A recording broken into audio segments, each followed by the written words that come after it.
Welcome to Learn to Live Stress-Free. This is Christine Wright with Dr. Robert Wright Jr., your go-to wellness coaches of StressFreeNow.info. This is Dr. Robert Wright. I'm here today without my co-host, Christine Wright, but I have the pleasure of welcoming back Mary Shores, who is an amazing woman with an amazing story. Mary Shores is an award-winning author of the book entitled Conscious Communications. That book is a groundbreaking personal development book published by Hay House and endorsed by New York Times bestselling authors. Mary has taught business and individuals how to harness the power of their words to achieve stronger relationships, deeper connections, higher sales, and happier communication. Mary broke national records by founding an incredibly unique business at the age of 24. Her company is based on exceptional service and employees who care, which combined with her innovative Words That Work system results in more positive business. Mary's award-winning business has garnered over $40 million in 20 years of operation and continues to grow. So, Mary, welcome again, and I just want you to talk about your book, Conscious Communications. Explain how you came to write that book.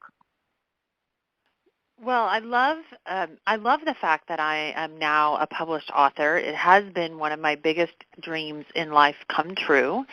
And we talked a little bit in the last show about overcoming some barrier beliefs that I would have had to have overcome in order to write the book. And the thing that I'm really proud about right now as of the taping of this show is that the book is currently in the top 100 in 3 different categories on Amazon. Those categories are self-esteem, happiness, and communication. So to have a book be in 3 best-selling categories all at the same time is a big honor. And you were talking to me about like the reach of your show in being in Africa. I actually got a message from a woman in Cape Town, South Africa, who found my book in a little bookstore in her town that sells a lot of Hay House books. So she actually took the time to find me on LinkedIn and send me a message about how much she's enjoying what she's learning from the book. So the book is to set out to teach you how you can change your life by changing your mind and your choices.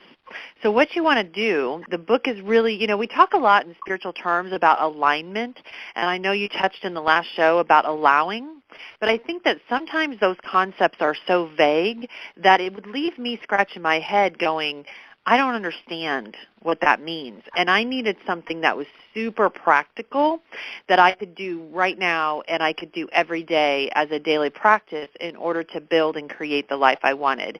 And so the book sets out to do just that very thing. Great. So, Mary, I didn't do this during the first part of our interview, so I would like to do this now. I want to give the full title of your book. Sometimes, when you search on Amazon, you could just put in 2 words, they don't come up, might not come up as quickly. So I want to make sure our audience has your full book title. So audience, Mary's book is entitled Conscious Communications, Harness the Power of Your Words to Change Your Mind, Your Choices, and Your Life. And on that note, Mary, I want to delve deep into your book here. I understand that in your book you talk about the 3 pillars of transformation and how the reader can discover that. Can you tell our audience how you go about doing that in your book? Sure. The 3 pillars of transformation that we start off with are focus, belief, and taking action. And in the last show, you were talking about like when you're saying something and you say the word not, and whether or not the universe can understand the word not. And I think that that's such an interesting discussion, and I'm going to tell you why.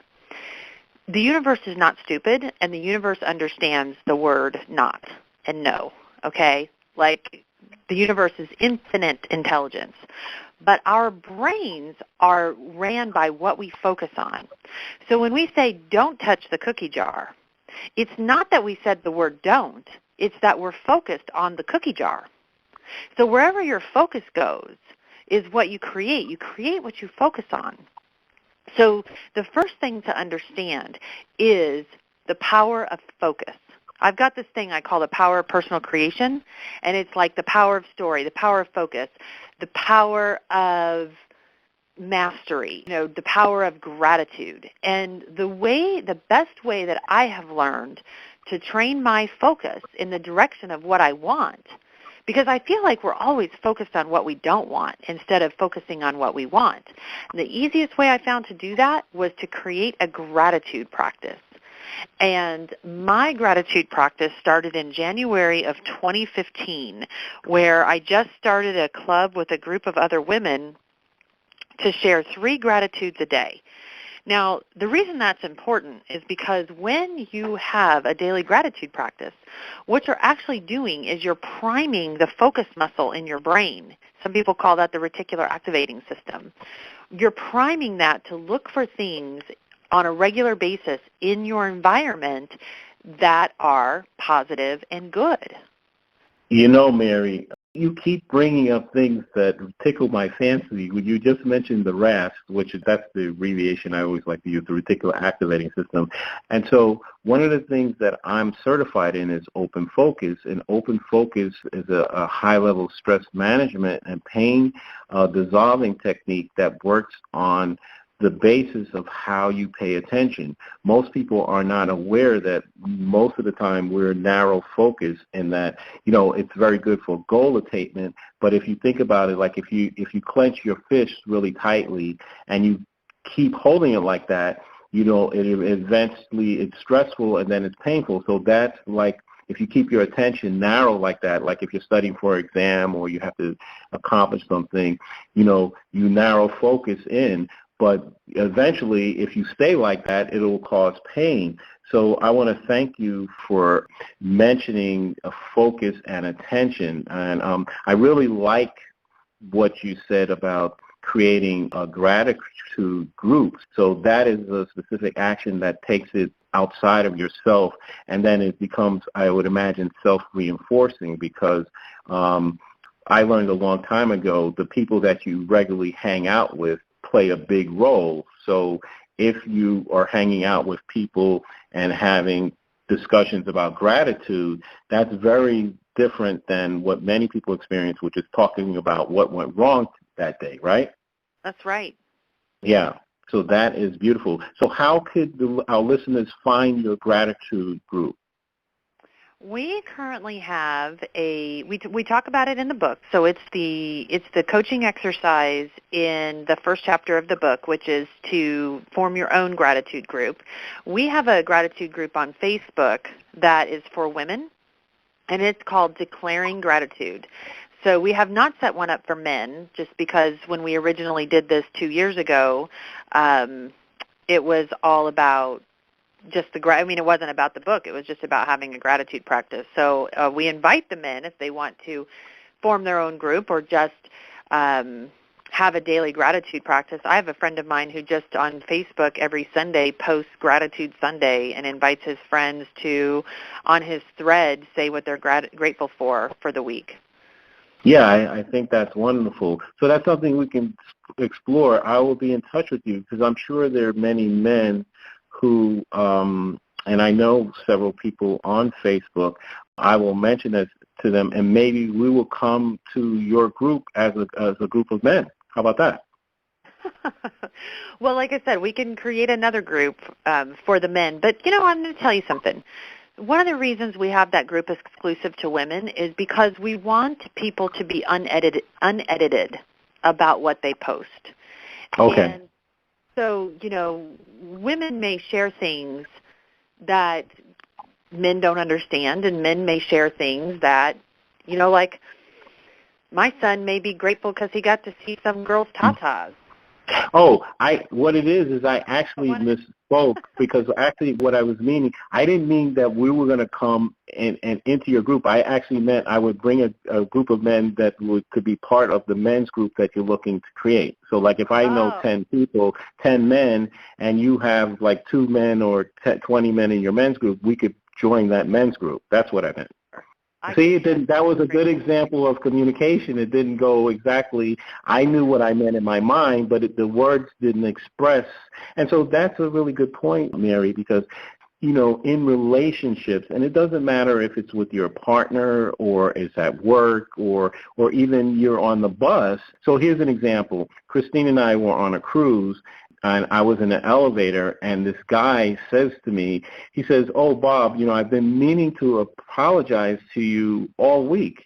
He says, "I've been in knots looking for you." And so guess what he wanted to apologize for, Mary? He had stepped on my foot at some point, which I didn't even remember, and he was all upset because he had stepped on my foot, and he didn't say he was sorry. So what my response to him was that, "You stepped on my foot." I said, "I wasn't even aware." I said, "Listen, I'm from New York." You ride on the subway, people step on you all the time. So that's the thing. So that communication, he felt better. I got a good laugh out of it. And that's how we want to just be able to move on. And so I think I'm in agreement with you for certain things. It's good where people could, like you have a women's group and there's a men's group or a teen group or, however you want it. So I just mentioned that I will follow up with you later because I actually know a woman who I think she has a list of about 1,000 people where she started out a gratitude newsletter. And so I will mention your gratitude group to her, and that's the group of women.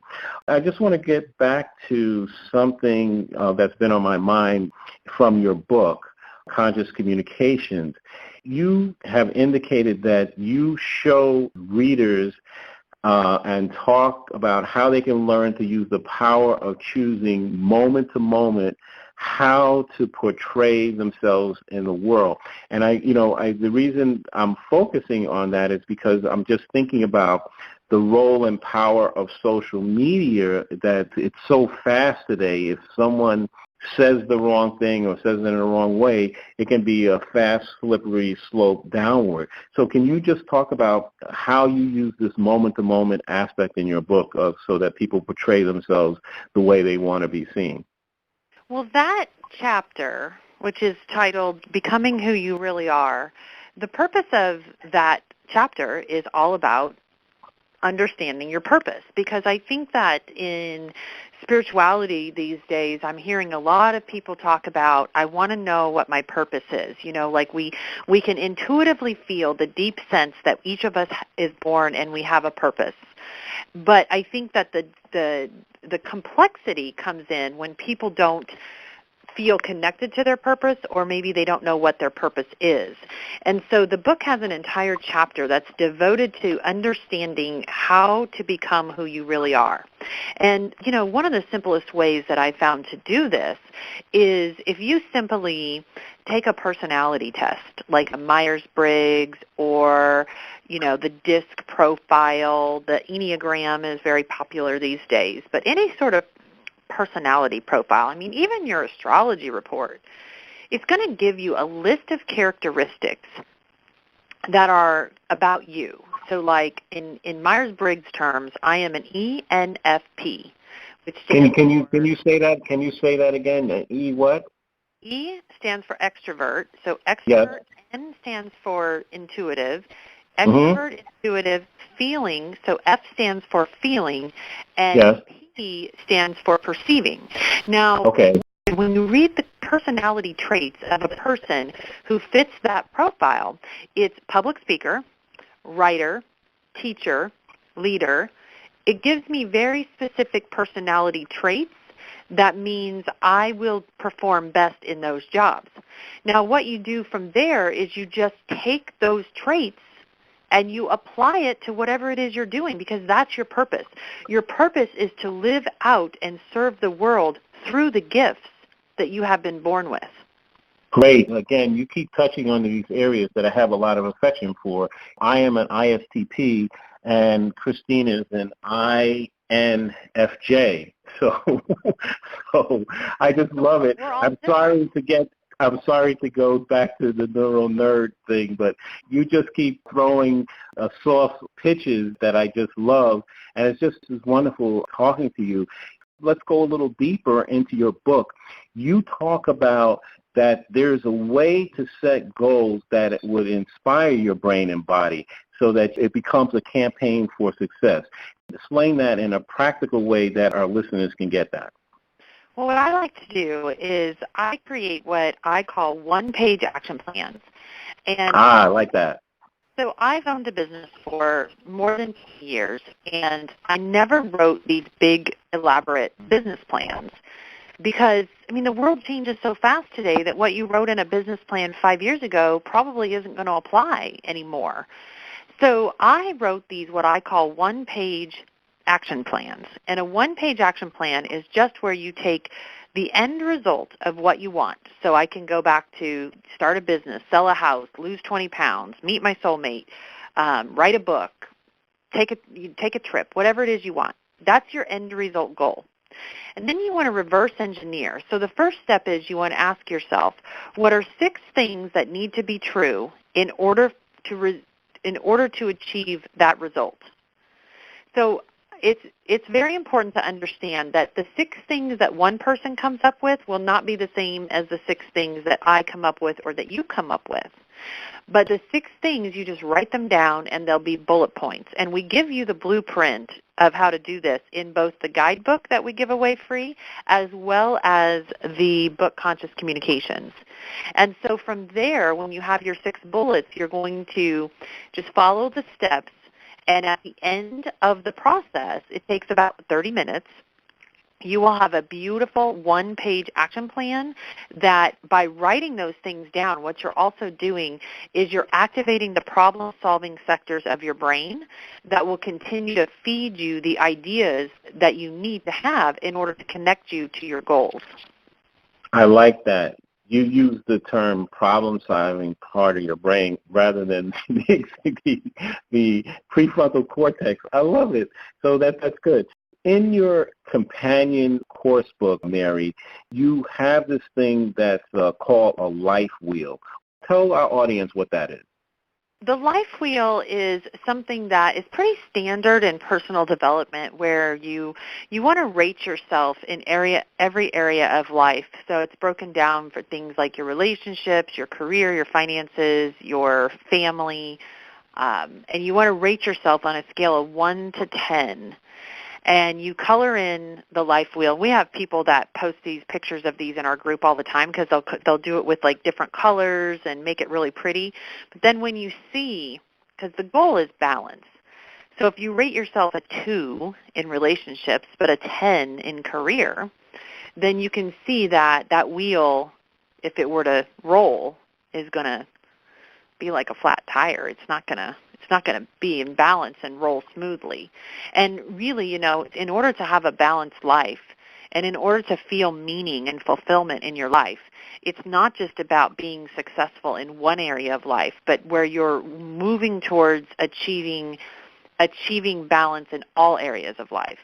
Okay, so that is great. I like that because, I think everybody understands when you have a flat tire, the car doesn't roll. So if there's this gets back into what we talked about in our previous interview. You mentioned alignment. And I just want to touch on that briefly again. In NLP, they talk about inner and outer congruence. So you using alignment in the sense of that sounds like getting your ducks in order. Am I saying that correctly? Well, when I think of alignment, because that was another one of those terms that used to confuse me, I understood eventually that I needed to have, like you said, ducks in a row, but your thoughts, your words, and your action all moving in the same direction of what you want. But what happens a lot of times is you want one thing, like I wanted to write a book, but my words were that I'm not a writer. So that is an example of being out of alignment. Or if my thoughts, because what I find is hard to control is the direction of my thoughts. And the way to get around that was I didn't worry about trying to control my thoughts so much, but as I could control my words and my actions, my thoughts began to pivot and improve without any effort on my part whatsoever. Right. That makes a lot of sense. I've heard that from many people. So, for example, if someone says they have multiple things and they say they want to lose weight, they want to start dating again, they want to move, one of the things that people see is that they might, for example, accomplish one of them, they move and then they start losing weight and then these other things, and then they meet somebody in a new place. So that's actually a fascinating thing, which is almost where it's just, as you're saying, accomplish one of them, and then they're like these byproducts. Sometimes we don't realize that something is a byproduct of something else, or it just puts you in the flow where good things start happening to you. It's almost like a magnet. It starts attracting to you. And I think that what you mentioned about the gratitude, by staying in a state of gratitude, I believe more good things do happen to you. So because the thing is that to be in a state of gratitude, you're actually in a relaxed state. You can't be in a high anxiety state and feel gratitude. And so that I would know that a state of expressing gratitude means less stress and less anxiety.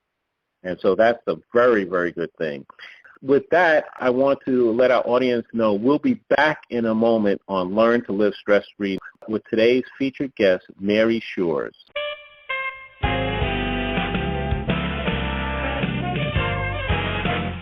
Have you been procrastinating about completing an important project or following a treasured dream? Hi, this is Christine Wright. I specialize in helping my coaching clients to lay out clear, goal-achieving strategies. I show you how to quickly build your confidence and uncover and eliminate your habitual patterns of resistance and self-sabotage. Let me help you discover those meaningful insights that will get you to do what works so you can celebrate your successes. Go to stressfreenow.info/contact to let me know that you're curious about how to live your ideal life now. Again, that's stressfreenow.info/contact. Are you dealing with stress, burnout, chronic pain, anxiety, or unresolved grief? Dr. Robert Wright, Jr., the Stress Relief Doctor, is an author, speaker, and stress management wellness coach. Co-host of the Learn to Live Stress-Free podcast series, Dr. Bob holds a Ph.D. in Transformative Studies and a master's degree in psychology. He is the author of the first published study to show the connection between stress reduction, grief recovery, and nitric oxide spiking and the relaxation response. He has a wealth of practical knowledge which helps you to relieve the stresses of everyday life so you can live longer and play with your grandchildren. Work with Dr. Bob and he'll give you the tools you need to dissolve your pain points quickly and effectively. Email him to find out how you can start to feel better at stressfreenow.info/contact. That's stressfreenow.info/contact.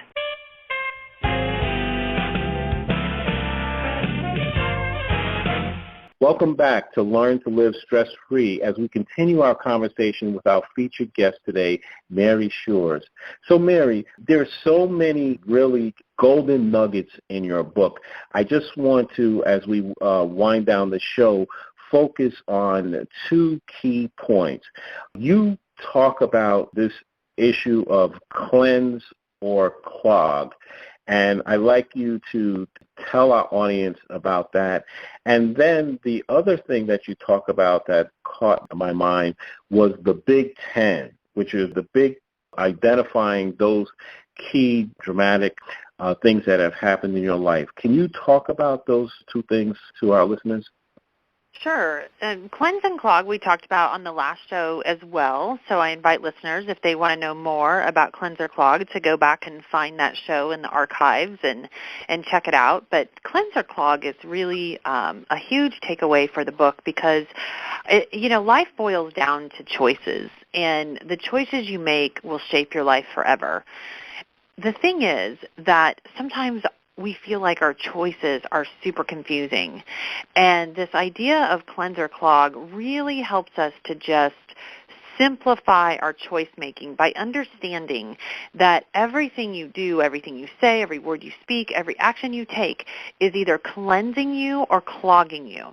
And so if I am on a diet and I eat an apple, I can just intuitively look at that apple and understand that that's going to cleanse my body more than it's going to clog it. And you want to live by this 80-20 rule, meaning that you want to make cleansing choices 80% of the time, because making cleansing choices is actually creating a deeper connection to what you want in life. And you don't have to be perfect, but as long as you can keep those clogging choices, like eating the Snickers bar when you're on a diet, down to about 20% of the time, then you should be able to reasonably be moving towards your goal every single day. And then the part about the Big Ten, which I really love, is that, one of the things that I've learned that's super important in my life is we get attached to the stories.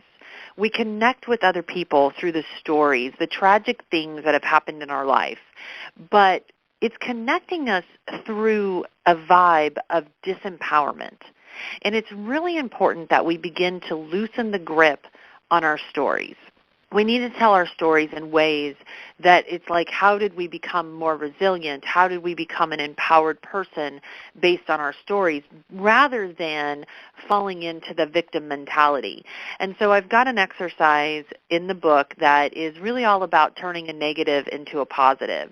So you take your big 10 tragic things that have happened in your life and you follow the journal prompts in the exercise to discover what gifts, what strengths, how have you become a better person through that tragedy?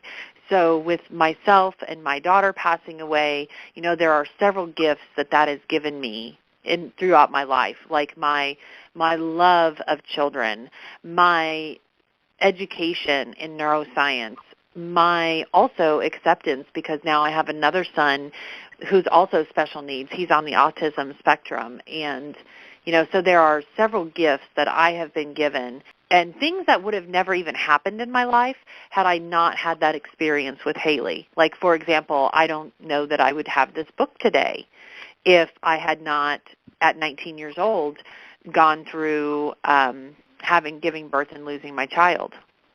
Wow, Mary, you say things in such a powerful and passionate way that you just push me over to, I don't know if you know the cartoon Jackie Chan. He has an uncle. He always says, one more thing, right? Because I thought I was finished. But when you were talking, it made me think of actually two more things from your book, which I'd just like you to briefly give our audience, because I think they're so powerful and so relevant to what we do here at Stress Free Now. The first thing is, I understand you have a do not say list, which speaks to dropping negative self-talk. So that is something that Christine and I discuss all the time with clients. And then the other thing that has really caught my attention is that you have a Zen 10 feature where what you're really focusing on, if I'm reading it correctly, is self-care. And the reason I'm bringing that up is because I know there's a certain segment of the population, and usually it's women, who are very nurturing. They have an issue with taking care of everyone else first, and then sometimes forgetting or actually feeling guilty when they do things for themselves. And so that has always surprised me. I'm saying, listen, you do this for all these other people. What about you? The old airline metaphor, put your own oxygen mask on before helping others. So could you speak to that on your do not say list from your book and your Zen 10 as we wind down the show? Sure. Well, the do not say list is a discovery that I made based on how words trigger the nervous system, and also combining that with what I call negative self-talk, because there was an old talk given by Neville Goddard years ago that says self-talk creates your reality. And I think that when we really look at our self-talk, so many times it's negative. So you're going to go through a process where you create a do not say list, which is things that you're never going to say to yourself again, like I'm so stupid, or I'll never do that, or it's just it's just going to be personal to every person. But what I learned, too, is that words trigger either the fight or flight in your body, in your nervous system, or the rest and digest. So that's the sympathetic nervous system that is triggered when you're in fight or flight, and the parasympathetic nervous system that is triggered when you say good, nurturing words and affirmations to yourself. And, that's such a bridge to the discussion of self-care, because how you talk to yourself is definitely a form of self-care. And in the book, you're going to be guided through a very specific self-care regimen where you're going to commit as a non-negotiable one thing you're going to do for yourself each day, each week, and each month. So, for example, laughter. It doesn't have to be something complicated, but even just committing to laugh every day, or to take a couple minutes out to do a breathing practice. My Sunday self-care is yoga. I take a Kundalini yoga class every Sunday. And then, what are you willing to do once a month? Maybe it's just take a bubble bath with some Epsom salt. But how you treat yourself is all about what the Zen 10 is about, 10 things to find your Zen. Wonderful, Mary. Thank you so much for making neural nerd topics like parasympathetic and sympathetic very easy to understand and fun. So I really appreciate that. So as we wrap up here, can you tell our audience the best way they can reach you should they want to contact you, or should we have people in our audience that might like you to come speak to their group? Sure. The best way to find me is via my website, maryshores.com. It's MaryShores. I'm super easy and love to interact on social media. You can find me on Twitter, Pinterest, LinkedIn, Facebook, and Instagram. We have a Facebook group called Fearless Ambition, and we'd love to have any of your listeners join that group today. We support you in that group through daily journal prompts and personal development exercises, and that is all free. We also do free giveaways in that group. So right now we're doing a T-shirt giveaway, which is super fun, and we do coffee mugs and oracle cards, all different kinds of things. And really what would bring me the best joy is if you jumped on Amazon or Barnes & Noble, look for the book Conscious Communications, read the description, and see if it resonates with you. And if it does, you can get it on Kindle or paperback.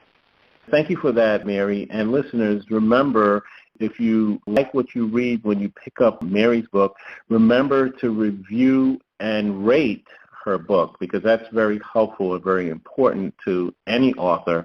And Mary, when I finish your book, I will write a review and rate. I'll be happy to do that. So what final thoughts or key ideas would you like our audience to take away from today's broadcast? Well, I just opened up my guidebook, and I see the quote on page 18 is, awareness of your choices is the key to the doors to freedom. Wonderful. Could you just repeat that, Mary, so that our audience has it clearly? Sure. Awareness of your choices is the key to the doors of freedom. Wonderful. Okay, I love it. So, Mary, thank you for being our featured guest today.